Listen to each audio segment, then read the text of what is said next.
Hi everyone, welcome to Africa Every Day. For this video, I'll be talking about polygamy in Africa, precisely in Nigeria. Before I go further, I'd like to show my full appreciation to my patrons. Thank you very much for supporting my channel. I'm very grateful to you guys. Thank you. Without you, all this would not be possible. Your support has been immeasurably, unbelievably so important to me and my channel. Thank you very much. I appreciate you guys. Thank you, every one of you. And those of you that have been buying me a cup of coffee, thank you. I really appreciate you guys. Those of you sending me packages from all over the world, I'm grateful to you guys from the bottom of my heart. Thank you very much. Most especially Mr. Mike Atomic Shroom, a very wonderful man. One of the loveliest men I've ever met or seen in my life. Thank you very much for everything. All right, let's go into the polygamy in Africa now. Now, when I'm talking about polygamy, I, as a person, have experienced polygamy before. I come from a family of 3 wives, so I understand what polygamy is all about. For those of you that have never heard of it, so when we talk about polygamy, you are referring to a situation where a man has more than 1 wife. Talking about 2 wives, 3 wives, 4 wives, and so on like that. You guys, especially the Western, my Western subscribers, you know about that, having more than that. But when I was doing the research about this, I discovered that there's a particular tribe in northern part of Nigeria called Irigwe people, that there was a time in the past that they practiced polyandry. I never believed that, because I've never heard of a tribe in Nigeria practicing polyandry. That in this tribe in the northern part of Nigeria, they are called Irigwe people, that they had more than 1 husband, and the other husbands are called co-husbands. Though in 1968, the council of that community later abolished the practice. I believe that no other tribe in Nigeria is currently practicing the polyandry. So what we have in Nigeria now is purely polygamous. That's what we have. Now, in case you are wondering, what are the benefits? We want to look at the benefits of polygamy and also the bad side of polygamy. That's what we want to look at. Now, let's talk about some of the pros of polygamy. Number 1 of the pros is that it makes the family to be very, very large. It makes the family to be very, very, very, very, very, very large. You know, in a situation where let's say the man has 6 wives, a wife could produce 8 children, 5 children, 4 children. So it will be very, very, very, very large. And the benefit that gives is that especially in the olden days, where there are very few number of jobs that you could do.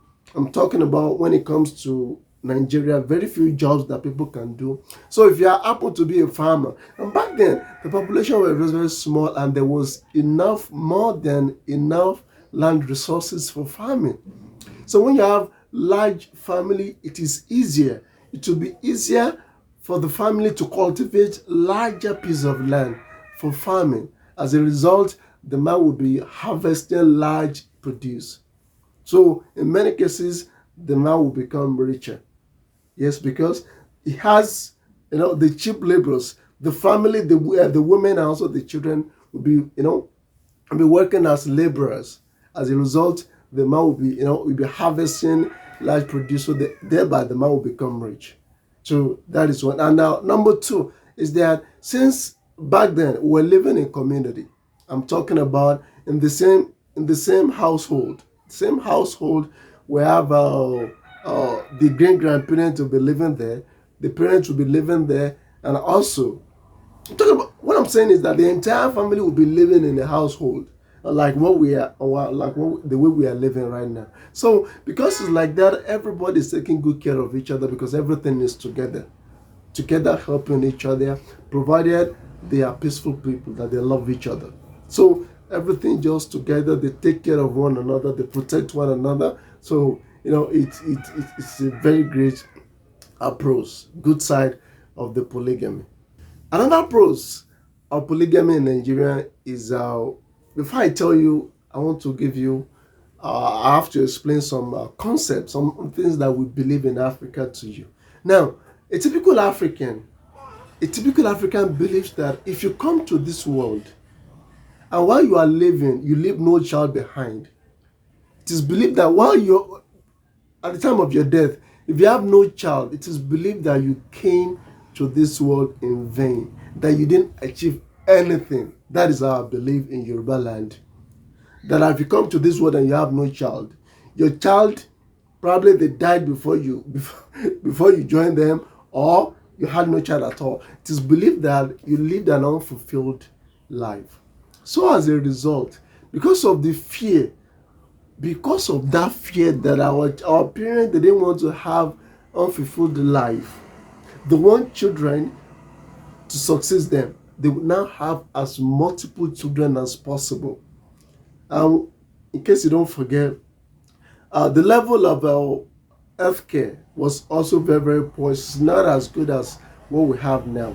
We have some cases back then that once measles struck a family, there was no treatment back then, So the health system was not as good. So the parent will decide to have as many children as possible. So even if disease is going to kill some of them, they believe that they will still have some children that that will survive them. So they firmly believe in that. So that is why they usually have as many children as possible.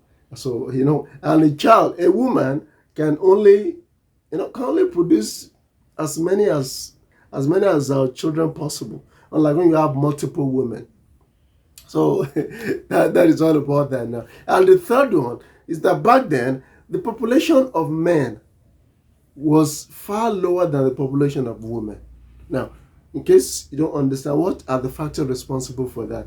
Back then, in the olden days, where a village or a community may decide to attack another village, as it was happening all around the world back then, a kingdom may decide to attack the other kingdom. So when they attack and they are conquered, the men will be killed and the women will be sold into slavery or use them as concubines or whatever they want to use them for. So as a result of the killing, as a result of the war, as a result of a different kind of conflicts here and there, in which the men are usually the soldiers, are usually the most killed in the battle. So the population of the women increase. So as a result, they believe that you need to have multiple women. You need to have multiple women so they can absorb the other women that they don't have husband. Because if you didn't do that, that means there will be so many there will be just so many spinsters, loitering around the community.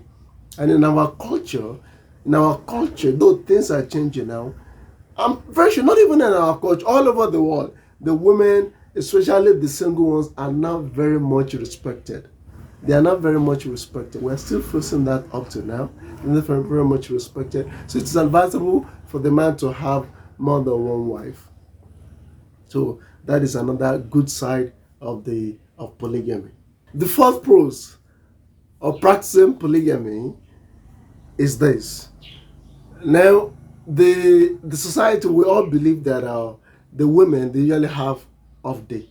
When I say off day, I'm referring to the time when they're having their menses. They usually have their off day. So the society believes that if the man is in the mood now, and the woman, the wife, the only wife is in the off day, that means the man will not be able to satisfy himself. To believe that. But if the man has multiple wives, so it will be improbable for all the wives. Let's say they have about 6 wives. All the wives will be having their menses all at the same time. It's possible, but it is improbable. So it's believed that once the man has multiple wives, it's possible for the man to satisfy himself whenever he wants. Back then, what they didn't consider is that what about if the woman is in the mood and the man is not in the mood? What do you expect the woman to do? But back then, the what's it called? The thoughts are not given to the woman.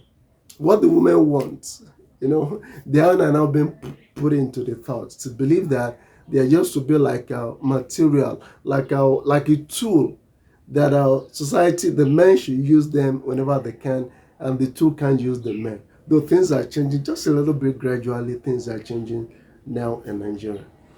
Talk about the cons of polygamy.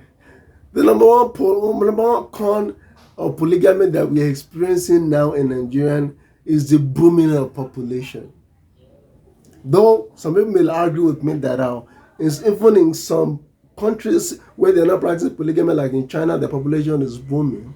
But I can tell you, polygamy is one of the factors that is responsible for the booming of population in Nigeria. I'm not saying it's the main one, but it's one of the factors responsible for the booming of the population. And we all know that once the population of a community, of a town, of a country has reached a certain level, to become a problem because the resources of that place will become scarce, and it will be difficult for many members of that society. So I'm not saying it's the main factor for that. And number two of the cons of polygamy. In fact, the second con that I'm going to talk about is the main one. Let me say is one of the main cons that is facing polygamy in Nigeria. And that's what we call rivalry among the siblings and the wives. Yes, rivalry among the siblings and the wives. That is why we have just so many cases where you hear that the man, especially in a country where they are where they have a call paranoia when it comes to spiritual attack. When a typical Nigerian is sick, they believe that they are being spiritually attacked by their enemy. An average Nigerian believes that they have enemies somewhere. They have enemies that they believe that they have enemies somewhere that are trying to attack them spiritually all the time. They believe that firmly. Even though you may discover they don't want to say even thinking of that, but they believe that. So we have a situation where the first wife would be, would be attacking the second wife. Where, it's a situation where the wives will be fighting. We've had these cases where even as the wives are fighting each other, it led to the death of the man, either intentionally or accidentally. We've had cases like that. So it creates rivalry among the children and also among the wives. I'm not saying there is no case of polygamy where the wives where they love each other. I'm not saying we don't have any case like that. We have case, but where we have one of that case, we can have 20 or 50 of cases where the wives where they hate each other, and that kind of case. In some cases like that, some women, especially those that are not those that don't like trouble, that are very, very gentle and peaceful, they tend to withdraw from the husband because they believe that, okay, the husband has married multiple wives now. That means that others will be competing for him with her. So I've seen such cases before where the woman will decide to withdraw from the husband, and the woman will only focus on her children, thinking my children are only things that belong to me. So the husband belongs to others, belongs to the public. You have cases like that. And the husband will be complaining. So they don't think of what the wives want. In Africa, generally, we don't usually think of what the women want. We always want to decide for them. We just want to decide for them. And that is not good. We are all scientifically, we are all the same. We are all equal. In fact, according to what I read, on an article, I don't know if it is true or not, I read that there's not really much difference between the skeletons of a man and a woman, aside probably the hip bone size or something. There's not really much difference between our skeleton and the number of bones that are there. That's what I heard. Another disadvantage of polygamy is that it results in many bastards being born into the family. What do I mean by that? We've had a case where a man, I'm talking about an ordinary man, a man that's relatively well off, no more money, no this, no status in the society, has more than 40 wives. How would he be able to satisfy them sexually? In fact, in some cases, to even satisfy a single woman sexually is not easy. But talking about more than 40 wives, how would he satisfy them sexually? So it makes some women to go outside and be involved in extramarital affairs. As a result, bastards will be brought into the houses, which is not a good thing. And bastards in African home Having bastard in African home is something that is feared mostly, because in Africa, it is believed that when a bastard is born into a house, it is believed that it is that bastard that is going to destroy that home. It is firmly believed that that bastard is going to destroy that home.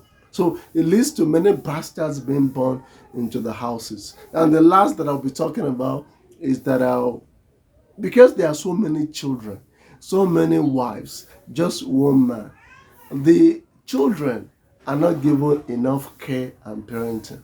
The children will not be given enough care and parenting.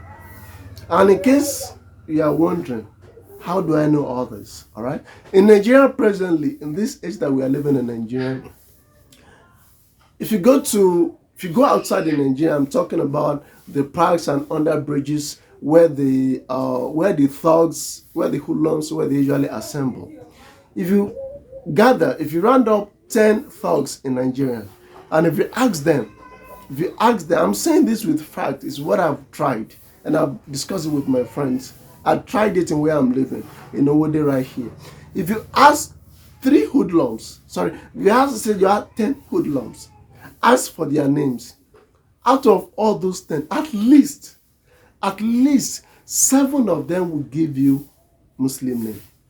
7 of them will tell you they have Muslim sins. What am I saying? What does that mean? That means that the society is living polygamy alone, especially the Christians.